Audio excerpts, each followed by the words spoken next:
एक बहुत बड़ा नाम है इमाम अबू मालिक का। ये इतने बड़े शख्स है कि हारून रशीद ने इन्हें काजी उल कुज़ा बनाया था, चीफ जस्टिस बनाया। हजरत इमाम मालिक कहते हैं मैं गरीब का बेटा था और मेरी 6-7 बहनें, मैं अकेला भाई था। आप फरमाते मेरे अब्बा जी फौत हो गए। मेरी अम्मी पकड़ के मुझे एक धोबी की दुकान पे ले गई, कहने लगी इसे कपड़े धोने का तरीका बता दे, सलीका समझा दे, ये भी एक छोटी सी लॉन्ड्री की दुकान खोल लेगा, मेरी बेटियों का पेट पालेगा। धोबी कहने लगा ठीक है, मैं 2-3 दिरहम भी दूंगा महीने के, और जब काम सीख जाएगा तो तनख्वाह बढ़ जाएगी। इमाम अबू मालिक रहमतुल्लाह अलैह फरमाते हैं मैं बहनों के लिए रोजी कमाने निकला, मैं बेवा माँ के सर पे बोझ उतारने के लिए निकला, मैं गुर्बत के आलम में निकला। रस्ते में इमाम आजम का मदरसा था। फरमाते मैं वहां चमकते चेहरे देखता, लेकिन अपनी गुर्बत को देख के मैं आगे बढ़ जाता, परेशान होता कि मैं कैसे इल्म हासिल करूंगा। आप फरमाते इमाम साहब मुझे अक्सर देखते। एक दिन इमाम आजम बाहर निकले, मुझे खड़े हुए देखा तो करीब बुलाया, सीने से लगाया, माथा चूमा, क्या नाम है? मैंने कहा अबू मालिक मेरा नाम है। कहा तुम्हें पढ़ने का शौक है? कहा बड़ा शौक है। कहने लगे चल आ जा पढ़ा कर, आ जा मदरसे में पढ़ा कर। कहते मैं सारा दिन वहां पढ़ता, घर से काम करने आता, सारा दिन इमाम आजम के पास पढ़ता रहता। महीना आया तो मेरी अम्मा कहने लगी तनख्वाह लाओ। मैंने कहा अम्मी जी तनख्वाह तो वो देगा जो ड्यूटी पे जाता हो, मैं तो पढ़ने जाता हूँ। कहते अम्मा घर से निकली और बड़े गुस्से के साथ निकली, कहने लगी मौलवी ने मेरा बच्चा खराब कर दिया, मेरा बच्चा खराब कर दिया, मैं काम पे भेजती थी, इसने किस चक्कर में डाल दिया, मसलों से भी कभी पेट भरा है, काम भी तो करने चाहिए ना।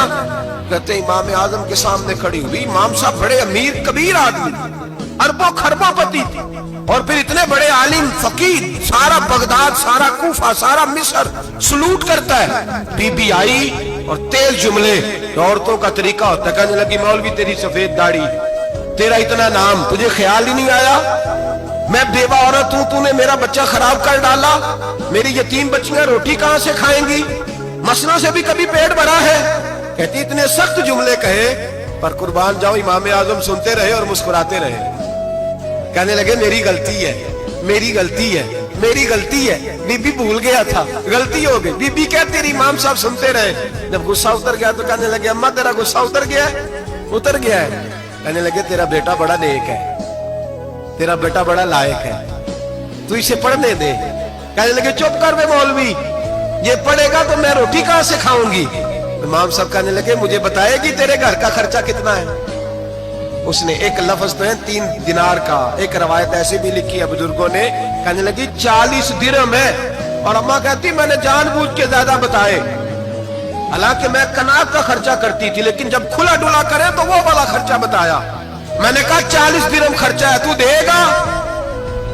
कहते इमाम आजम कहने लगे अम्मा तुझे लेने नहीं आना पड़ेगा, पहली से पहले तेरे घर में पहुंच जाया करेंगे, यकम से पहले आएंगे। हजरत सैयदना इमाम आजम अबू हनीफा रहमतुल्लाह अलैह 1 दिन नहीं, 2 दिन नहीं, 4 दिन नहीं, 5 महीने नहीं, 20 साल तक, कहना आसान, बोलना आसान, सुनना आसान, 20 साल तक इमाम अबू मालिक के घर में खर्चा देते रहे, वो पढ़ते रहे।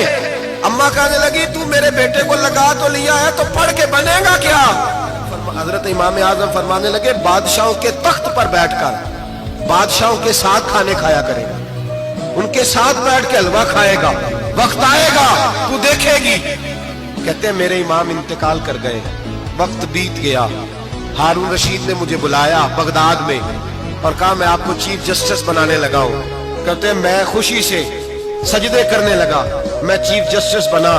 मैंने अपनी अम्मा को खत लिखा कि अम्मा बगदाद आ जा, तेरे बेटे को अल्लाह ने बड़ी शान अता कर दी है। फरमाते हैं हारून रशीद की बीवी बड़ी औलिया की, उलमा की बड़ी फरमा बरदार थी, मोहब्बत करने वाली थी। उसने हलवा बना के भेजा, खाना बना के भेजा। हारून रशीद तख्त पे बैठ के खाने लगा तो कहने लगा इमाम साहब आप भी यहीं आ गए मेरे साथ। कहते एक कोने में वो बैठ गया, एक में मैं बैठ गया, बीच में खाना रख लिया। इतनी देर में मेरी अम्मा भी पहुंच गई। 2 लुकमे खाए थे कि अम्मा आ गई। जब अम्मा ने मुझे तख्त पे बैठे देखा, एक यतीम, एक लवारस, एक बिन बाप का बच्चा, वो कल तक जो बहनों के लिए 4 दिनार नहीं ला सकता था, तख्त पे बैठ के जब रोटी खाते देखा तो अम्मा तड़प गई, रोई, चीखें मारी। मैंने कहा अम्मा क्या हुआ? کہنے لگی بیٹا مجھے تیرا استاد یاد آ گیا ہے، اس نے کئی سال پہلے کہا تھا اسے دین کا علم پڑھنے دے، اسے فقیہ بننے دے، یہ بہت آگے جائے گا۔ دیکھ آج اللہ نے تجھے کتنی شان عطا کی ہے۔ کہا بیٹا یہ کمال تیرا نہیں، یہ امام اعظم ابو حنیفہ کا کمال ہے۔